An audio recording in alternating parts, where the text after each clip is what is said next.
Hello again. I think you are beginning to understand the phrasal verbs.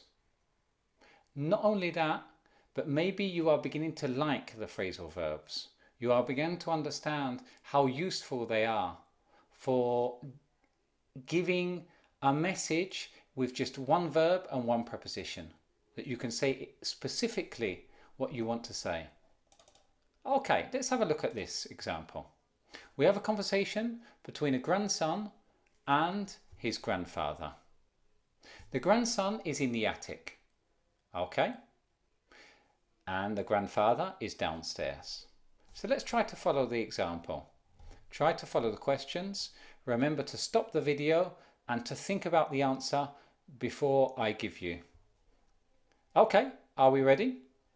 So number one, the boy in the attic asks his grandfather. He says, "Grandad, are you to the attic?" What would the answer be? Think about it. Good. Are you ready? Have you said, and I'm sure a lot of you would have chosen to say, "Are you going up?" Okay, I can understand perfectly if you've chosen this option. It is not correct. Okay, because when you think of the perspective of the boy is not asking if the granddad is going to another place.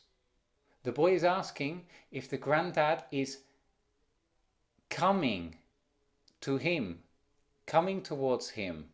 Okay? I think in your language, I'm sure you have go and come. You can understand that. But maybe you don't include that when you are talking about going up and going down. Of course, it's not the same to go up there as to come up towards me. To come is here to where I am. And so the boy does not ask, "Grandad, are you going up away from me?" He is saying, "Are you coming up towards me?" Good.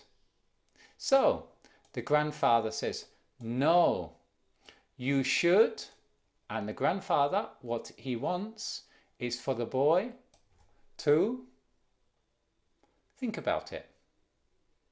Good. Have you got the answer? Again, the answer is not go. The grandfather does not want the boy to go. The grandfather wants the boy to come. The only difference between the first and the second is the up and the down. The thing is that you want the person to come towards you. So the answer is no, you should come down. Grandad, are you coming up? No, you should come down. Good. So let's move this a second. Good, here we go. So the boy says, "Would you like me to the school bag?" Again, the preposition I think is quite obvious. The preposition is down, okay? But what is the verb?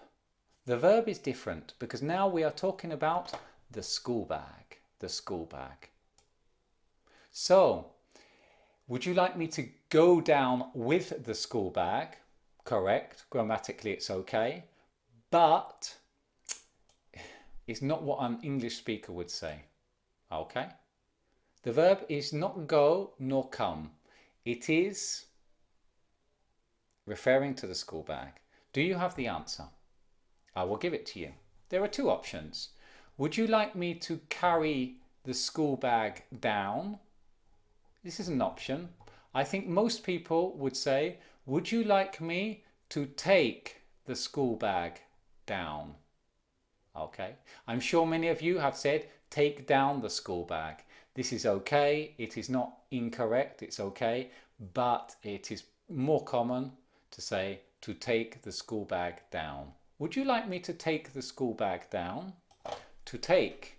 Go with something in this direction. Okay? Careful. The grandfather says, "No, but can you the football?" Okay. The football. Okay. Down. Again, no mystery. It's down. But, I'm not going to tell you. Think about it, stop the video and think. Okay, let me give you a clue. The boy has says, would you like me to take down the school bag? It's to say, go with the school bag to you. But now the grandfather say, can you? And he say to come with something. In the same way as go and come, now we are talking about take and the opposite of take, which is bring. Bring. To come with something towards me. Okay? So the answer is no, but can you bring the football down? Or can you bring down the football? Okay? Was that difficult? Probably. It probably was. The important thing is to understand. You don't have to get everything right. Okay? So, we reach the end of our conversation. So the boy says, okay, okay, think about this. What is the answer? The answer is, okay, I'll go down now.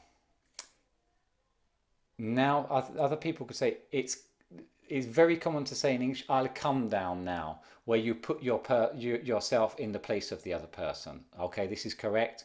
I'll come down now is perfectly correct. But just for the sake of this conversation and not to make things more complicated, let's say, I'll go down now. Okay, I'll go down now. Good. And the grandfather says, and later, when you, can you, the Hoover. Both cases are up. That's simple. Up and up. But the first verb is not the same as the second verb, because the first verb is referring to what the boy does. And the second verb is referring to what the boy does to an object. That's to say, in the first phrasal verb, you have to choose between go and come. And in the second phrasal verb, you have to choose between take and bring. Do you know the answer? Good. This is the answer. And later, when you go up,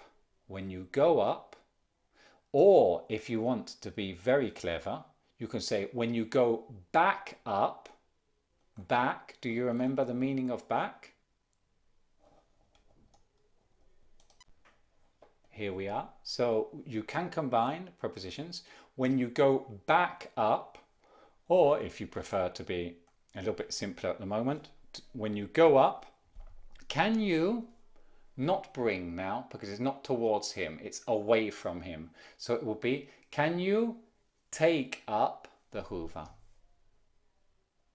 Okay. Is that difficult? It is difficult. It's difficult because you have to change your way of thinking of things. You have to think of arrows. You have to think of coming and going, bringing and taking. Okay? In the next chapter, we are going to talk about these two situations and the difference between go and get.